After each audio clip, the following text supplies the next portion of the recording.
So today's episode is specifically about color correcting and grading in Premiere Pro. So if you're not using Premiere Pro, get out.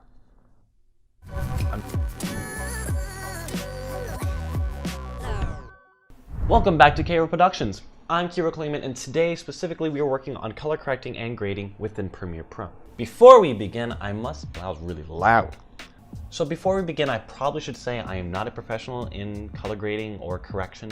I'm learning just as you are, so please do not take all these things to exact law. They are just suggestions on how I do things in Premiere Pro.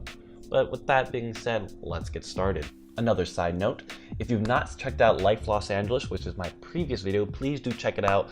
All our examples are coming from that video, so I don't want to spoil anything for you. But if you have seen it, now we're gonna dive in. I promise. Here we go. Down to the soles in your feet, a glimmer in your skin that I can't believe. So here is my Life Los Angeles timeline, but I'm in an editing workspace and I want to get out of this. So I'm going to go right up top here. I'm going to select the color workspace. We do have a few to choose from. Again, we are color grading, so let's go ahead and click on color.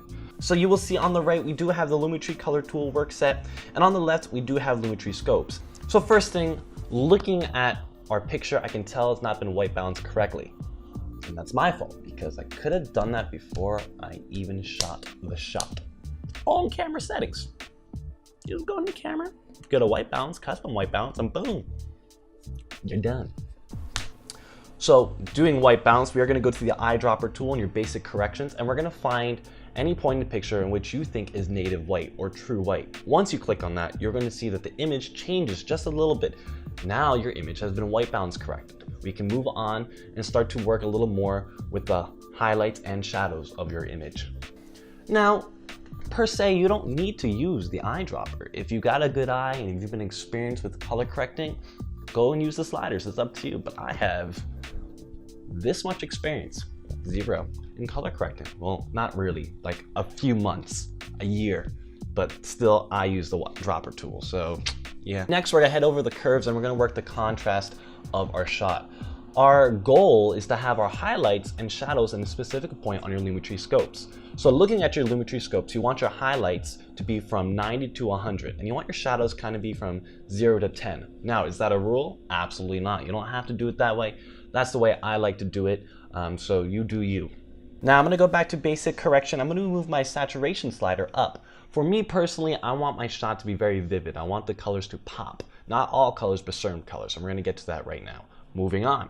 Now going back to curves, go ahead and move your red, blues, and greens until you have an image that resembles the image you want. Last thing I'm gonna do is I'm gonna head over to hue, saturation, and curves. For me specifically, I'm gonna go ahead and tweak the blues, and I'm also gonna tweak the yellows and orange. I want the blues in the sky, bathing suit, and water to pop out, and I wanna make sure the sand here does have a little yellow and orange tint to it, as well as the skin. Boom, you did it. Let's take a look at the before and after. I think that's a pretty big difference, but let's take a look at one more shot, shall we?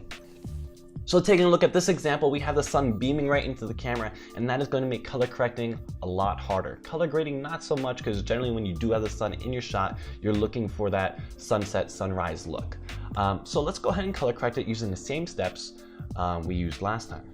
Start with the white balance using the eyedropper tool. Once you do that, get your scope corrected. Make sure your highlights are between 90 and 100, your shadows 0 to 10. If you want, you can bring the saturation up like I did. Next, tweak your red, greens, and blue curves. And don't forget to use the hue and saturation curve tool to make certain colors pop out. And then there you are. We now have another shot using the same exact process we did before. Before and after. Before and after. And that's it for today, folks. That is how you color correct and grade in Premiere Pro, at least how I do it. If you liked today's video, please give it a thumbs up because I like validation. Be sure to check out other videos, and if you've not checked out the life video after this tutorial, you definitely should go check it out.